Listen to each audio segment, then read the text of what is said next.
O governo continuou usando uma retórica ao falar com os pares internacionais, a gente viu isso em Salvador, dizendo que o Brasil deveria receber mais doações internacionais. O seu secretário de Relações Internacionais, o Castelo Branco, esteve na conferência quinta-feira, quando o senhor voou para a Amazônia, e argumentou que o Brasil teria 30 bilhões de dólares para receber, usando aí um gráfico da redução que o desmatamento teve nos últimos anos, nos governos anteriores.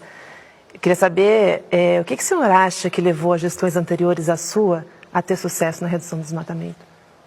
Olha, acho que é uma série de fatores. Primeiro, uma organização, esforços nesse sentido, talvez um alinhamento dos governos estaduais com o governo federal naquele momento passado, do ponto de vista de ter estrutura para poder dedicar a isso, uma visão de combate ao desmatamento bastante clara e talvez uma pressão econômica sobre a floresta naquela altura menor do que a pressão que nós temos hoje.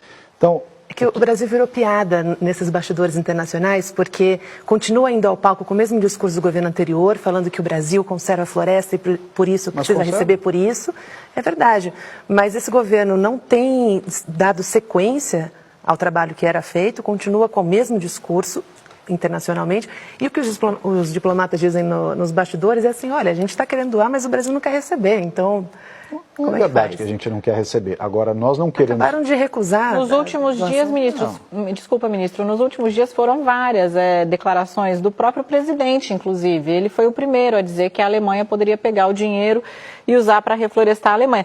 Gerou até uma resposta elegante, eu diria, da Embaixada Alemã no Brasil, que divulgou um vídeo mostrando que as florestas da Alemanha vão muito bem.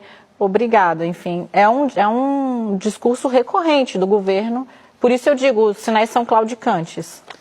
Veja bem, não vamos misturar a questão política e justamente essa necessidade de posicionamentos de parte a parte.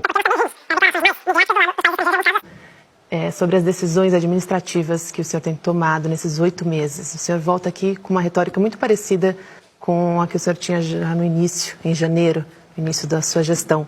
Mas de lá para cá, nesses 8 meses... aconteceram uma série de decisões, exoneração de uma vez só de 21 dos 27 superintendentes do IBAMA. Parece que só 8 desses cargos foram preenchidos até agora.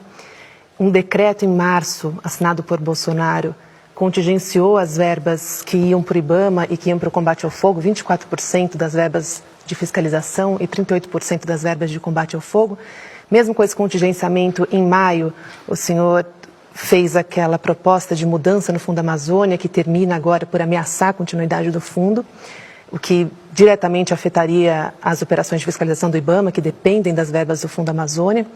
E mais para frente, em junho e julho, passou a rebater os dados do INPE, em vez de usar esses dados para ir para a operação de fiscalização, porque o sistema do DETER é feito para isso, né? É feito para orientar a operação de fiscalização do IBAMA.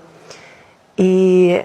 além de tudo isso, teve 2 operações do IBAMA que foram, uma delas o presidente Bolsonaro desautorizou e uma segunda o IBAMA ficou acuado, teve um caminhão queimado e 2 semanas depois o senhor foi na região e visitou os madeireiros.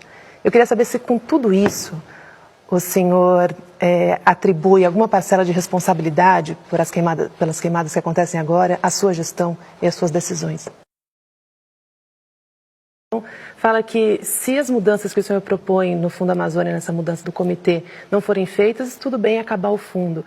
É tão significativo assim para o interesse brasileiro? Ana, eu peço para concluir, porque eu preciso passar para os colegas ainda. Para o senhor defender isso? Que o fundo, acho que só complementando, ministro, o fundo é o principal recurso que se paga por resultados feitos pelo Brasil. É diretamente ligado, né? O Brasil reduz o desmatamento, o fundo paga. Então, assim, o Brasil já vinha sendo pago pelos seus resultados. O governo está esnobando esse pagamento. O presidente Bolsonaro esnoba esse pagamento. Eu vou fazer aqui uma defesa que não é uma defesa peremptória desse assunto. É simplesmente uma explicação em relação a isso que você questionou. Eu entendo o questionamento, mas eu vou voltar num ponto lá de trás. Nós somos... o governo do presidente Bolsonaro é um governo eleito em 2018, um governo que trouxe, uma escolha política da sociedade brasileira, sem entrar nessa questão agora que não é o caso, mas um governo que traz uma proposta diferente, uma visão diferente, enfim, não é a questão de valorar, analisar essas visões agora, nesse momento.